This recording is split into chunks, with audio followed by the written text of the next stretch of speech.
Melendez. Sa mahusay na tagamasid, pagpurot ng Cluster 5, Dr. Carlina J.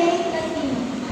Sa maaasahang tagamasid ng programang pang-edukasyon, Ginoong Ernesto C. Caberte Jr. Sa ating maaasahang punong barangay, kagalang-galang Mario Boy Castillo. Sa ating panauhing pandangan, Ginoong Angel Arte. Sa aming dedicated na nanunumparang pinuno, Sir Marlon Artaca, mga panauhin, mga guro, mga mahal naming magulang, at sa kapwa ko mag-aaral na magsisipag-angat ng antas. Ako po, si Gia Kim M. Ortega, at sa biyaya ng Diyos, nabigyan ako ng pagkakataong tumayo sa inyong harapan at makapagsalita sa napakahalagang araw na ito. Ang araw na ito ay hindi lang tungkol sa pagtanggap ng sertipiko o pagsusuot ng medalya. Ito ay pagdiriwang ng bawat maling na hakbang na nagdala sa atin sa putong ito. Bawat iyak, bawat pagod, at bawat takot na naramdaman natin ay nagbunga ng tagumpay na hawak natin ngayon. Ngunit bago tayo makarating dito, marami tayong pinagdaanan. Tuyan sa project, kabat sa exam, paghahabol ng mga assignment, at syempre, yung mga tawanan, kahit stress na. Pero hindi rin natin makakalimutan yung mga gabi na umiiyak tayo sa pressure. Yung mga araw na piling natin, hindi pa rin sapat lahat ng ginagawa natin. At yung mga times na nagdududa tayo sa sarili natin. Lahat yun ay naging parte ng journey natin. In those quiet battles, the ones nobody else saw, that we became who we are today. Hindi ko pa nalampasan mag-isa. I had my friends cheering me up, my family supporting me, and my dreams pushing me to stand up every time I fell. To make the long story short, I survived. School is not that bad if you have someone to survive it with. Nais kong ibahagi sa inyo ang aking naging karanasan nung sumali ako sa tagisan ng talino sa Araling Panlipunan. Nung una ay sa loob lang ng ating paaralan. Then, Ma'am Acero approached me. Tinanong niya ako kung gusto kong sumali sa 2025 Division of Talent. That was my first time competing outside our school. Kaya hindi ko may tatanggi na kinabahan ako. Paulit-ulit sumasagi sa isipan ko yung tanong na, kaya ko ba to? Paano ko matalo ako? Paano ako ma-disappoint sila? Sa kabutihang palad, nanalo ako at narating sa Regional Festival of Talent. During the 2025 Regional Festival of Talent, I got the 4th place out of 23 divisions.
gratitude to Division of San Pedro for the support and to our school, especially to Ma'am Acero, for guiding me throughout this journey. Sa aming mga guro, maraming salamat po sa inyong walang sawang pagtuturo at pagkabay.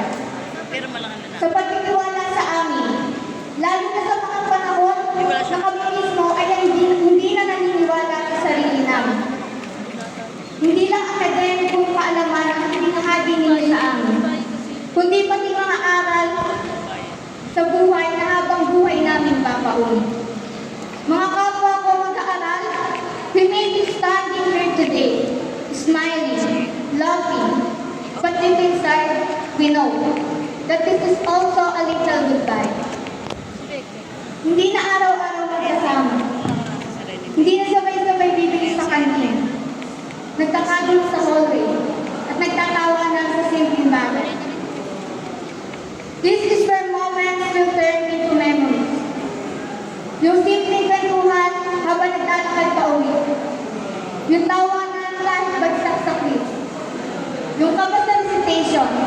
At yung sobrang ingay ng klase bago dumating si Sir Omar. And then life gets a little heavy or when things don't go the way we expected. Let's find the reason to smile and continue to build our dreams. Always remember that we are not alone in this journey. Mayroon tayong mga kaibigan na hindi kayo iwan hanggang sa dulo.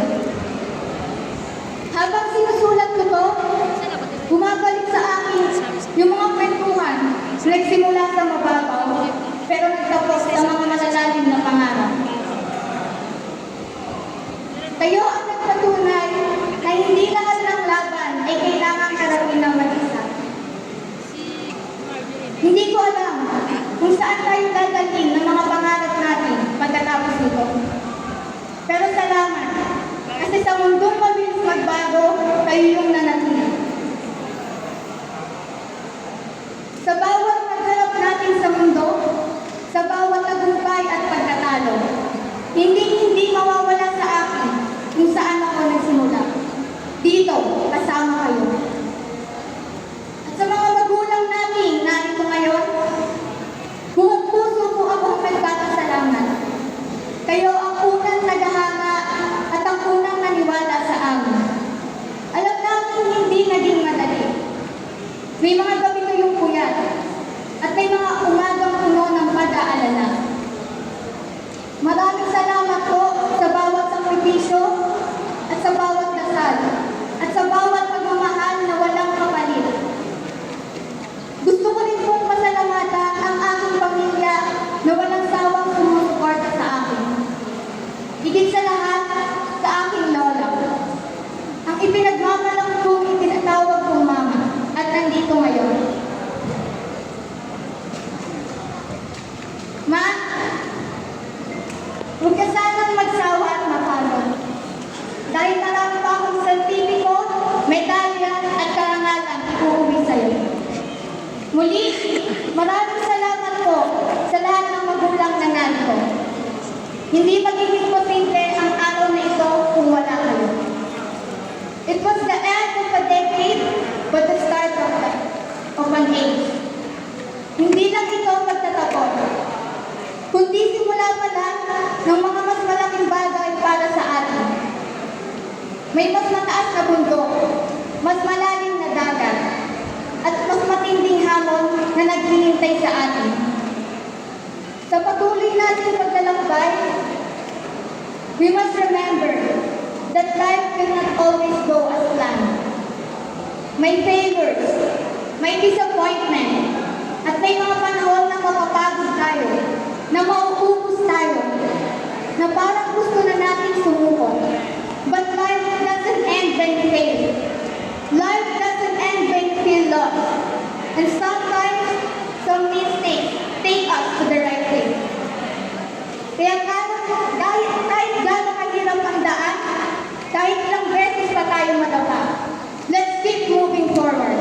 After all, storms don't last forever. Malayo na tayo, pero malayo na. Kahit sa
naman ng inspirasyon.